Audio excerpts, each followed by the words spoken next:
The loneliness epidemic is crazy. Bro, you're watching this, you might have no friends. I'm being so for real. Like, there are so many young people that just literally have no friends at all. And it's really scary. And one, it's also dangerous, particularly for young men, as we've seen them, a lot of them go into the incel or manosphere subcultures. Very bizarre, very weird. And it's all kind of like just women hatred.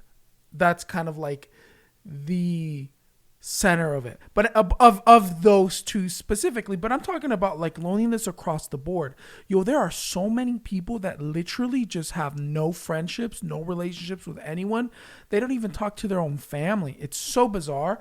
And a lot of this is due to social media for sure. Like, we are more connected than ever before, but at the same time, these connections are not genuine. They're not authentic. They're not real. They're just not real. A lot of them are not. I mean, maybe you do have some friends and you may send, a couple memes to a friend, but that's kind of the extent of it. They just send like a little laughing, crying emoji, but that's it. There's no like, hey, let's hang out, let's do this and that. Or maybe there is. Maybe I don't know. But no, look, I'm in my 20s. In my deep 20s. I know spring chicken. Nah, there are very few places where it's just easy to have relationships, to grow relationships. It's harder. You have to put a lot of effort into it. And also, like, a lot of us in our 20s, we're working. We're trying to do things to kind of take care of our own mental health, to keep us human. Sometimes we don't have that energy for others. Sometimes we don't got that time for others, and it's hard. And it's not like we don't want it or we don't want to do it. It's just that we don't have the time for it. Now, who is the culprit of that? Capitalism, but that's a whole different conversation. There's a decline in in-person social spaces for sure, like community centers, churches. Apparently the clubs are boring. Like, it's just a bunch of people just standing there, kind of like sardines in a can, just kind of wobbling back and forth. Like, it's weird. Apparently, I mean, I've never been to a club. That's not the type of thing that I'm into. It's just not my vibe. Like, what am I gonna be over there like doing? Just like I'm not gonna come on. I don't drink either, so like, why am I gonna go there? Come on now. You wanna make love in this club Public life is shrinking. I think a lot of people just want to stay at home or be isolated because, they might have social anxiety. They just might not want to go out. There's an economic pressure too. A lot of young people are broke as fuck. Borderline poverty level broke as fuck. Some in the poverty level. Now, my belief is that most people are poor. You're not just not homeless, but most people are poor. But the illusion we're given is that there's a upper, middle, and lower class. But that's a whole different conversation. Don't get me started on it. Yeah, so like I was mentioning, like, there's a digital substitution to connection. We substitute social interactions to the shit that we see online. Like, we feel like, or I don't know if we feel, I definitely don't feel this way, but like texting and social media can definitely replace like face-to-face interaction. Or like you going back and forth and debating in a comment section might be enough social stimulation for you, and your social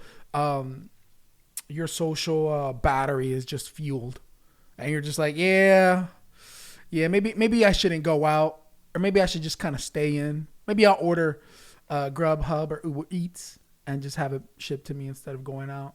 And there's actually surprisingly a lot of people who have so much social anxiety that they can't even order food when they go to a restaurant or a drive-through. They're stuttering like, welcome to Wendy's. Can I take your order? Hi. Can I get the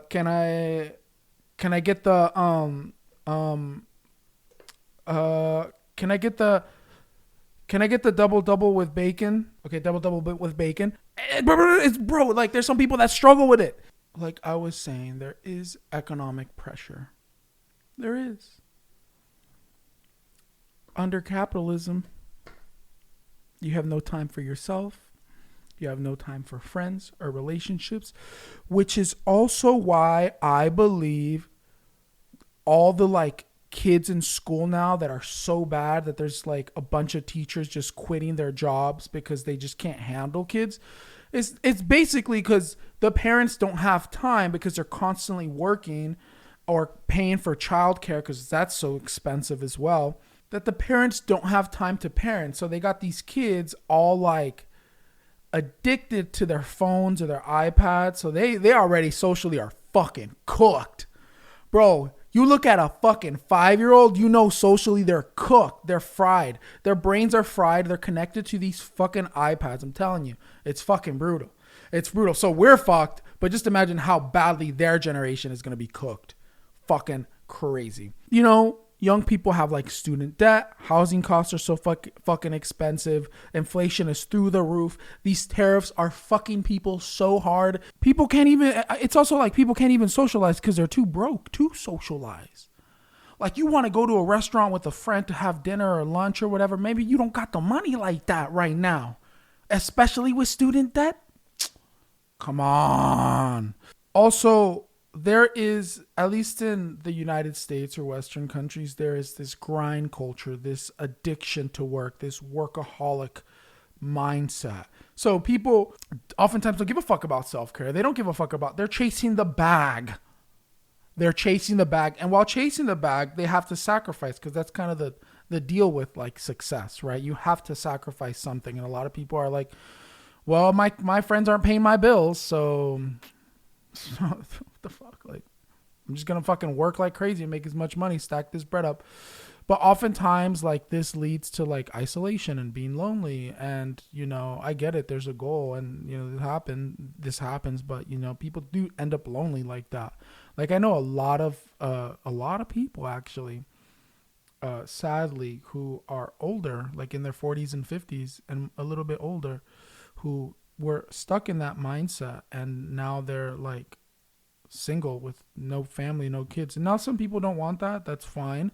But there's a lot of people that long for that, and they regret like focusing so much on working, when in reality their job didn't really give a fuck about them. But that's a whole different conversation. There's also like a stigma associated with loneliness. So a lot of people are ashamed of even like saying that they're lonely.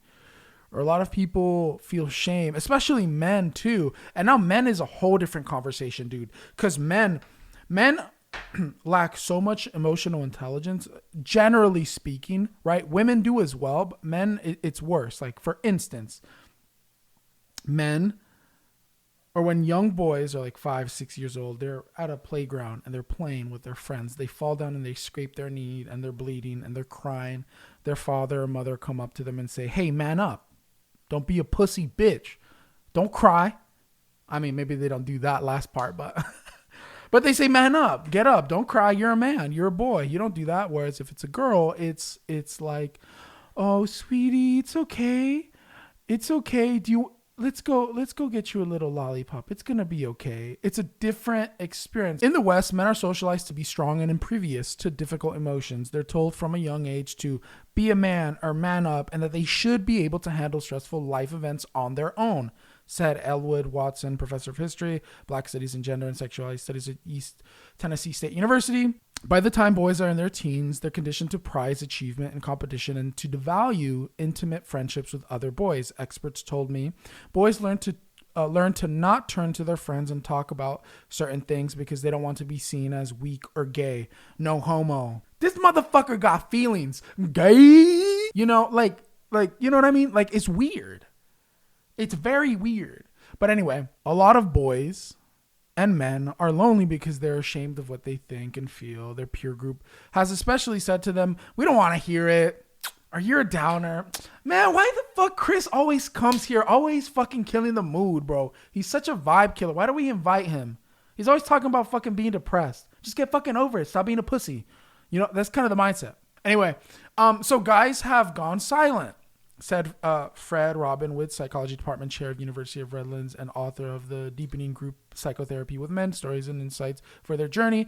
That silence creates more self-doubt, more angst.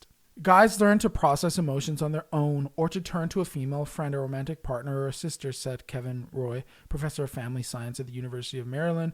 Over time, you lose the skill to maintain those relationships, and when you do have male friends, there are only a few topics you can talk about: sports, work, women. Sharing about grief and loss and hard stuff is very difficult to do. Anyway. So these are just examples as to like why men in particular, but I'm sure a lot of women might share similarities, but this is particularly men, why they are lonely. But I also am worried for the incel manosphere pipeline that is created, that exploits this loneliness of men. You know, oftentimes these men think that women are their enemy, but the reality is it's like, no, dude, they're not. They're human like you, going through similar struggles, maybe obviously a little bit different, but they're going through struggles as well. And just because, you know, the girl you asked out for prom in 12th grade rejected you doesn't mean all women are fucking annoying bitches. Like, the fuck? The fuck? Silly shit. Silly shit. But anyway, these groups prey on that emotional fragility that these dudes have, that they can't like express how they feel. So someone comes in, swoops them up and says, hey, your life sucks. Your feelings are this way because of women, or because of this, or because of that. Now, a lot of these like groups of guys, or the, you know, the manosphere in particular, like they give advice that like is general advice. So it like some of these things work, like exercise and working out. Duh, that's good. Working out and going to the gym and exercising, that's general. Like that's a basic thing. You know, or self-improvement, you know, dressing better or whatever, right? And a lot of these young men, a lot of the men look at that or start doing these things and their life starts to improve. So they're like, whoa, like they were right about that. They must be right about these other things. And so they kind of fall into this little pipeline of fucking manosphere incel shit. But anyway, after going on such a long fucking tangent, right? Okay, now just fucking at the end of it all, at the end of the fucking very basic, very, very, very simple way of looking at this is it really is hard to make genuine relationships when everyone is also addicted to their phones. People are so weird nowadays. Like the normalization of bullying, the normalization of just hating people is so weird. It's like I've seen it in the last decade. Like people are also so fucking weird. And I'm not trying to judge people, but like I also understand the emotional fatigue, the stress of trying to find people that you actually connect with. Like that's a problem too. And the last place that young people have that's an easy place to make connections, it's college, it's university. That's like the last one that I'm thinking of. Because when you're at work, you might have a work friend and you might like get along with them really, really closely, but you're still at work. You know what I mean? Like everyone has their own individual motives, their own individuals, like,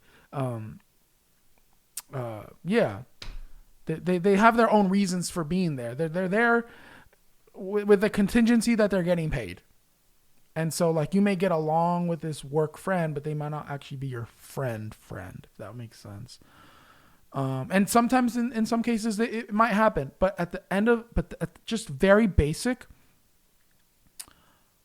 a lot of people just don't, like I said, there's a decline in spaces where people can socialize.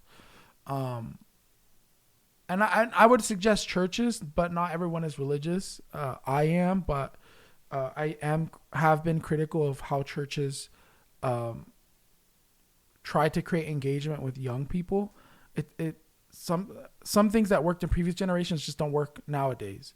And so you have to figure out ways as to how to do that. But anyway, it's a whole different conversation. Yeah, I would love to hear what people have to say about this. I'm not here to shame anyone. These are just kind of my own thoughts that I just kind of fucking spewed. Because why not? Fucking psychotic laugh right there. No, but like I do think like it is kind of scary to see how many lonely people are there are. And we also have a decline in birth rates in this country. So that's also another problem as well. Or maybe, I don't know, what the fuck am I talking about? Is that true or not? Did I just fucking misinform you guys? Yes, the U.S. birth rate is declining. The CDC reports a 3% decrease in general fertility rates from 2022, reaching a historic low. This marks the second consecutive year of decline, following a brief increase in 2020 to 2021. The number of births in the U.S. declined by 2% from 2022 to 2023, according to CDC data. Okay. I wasn't just fucking waffling. All right? Love each other. Try to make friends if you can. If you can't, damn, that's tough. No. Don't give up. Pull up to a church. Go to your barber shop. Go to an art club. Go to a community college. Take a course. Maybe you'll meet someone there. You know, community college courses are like $300. Do it.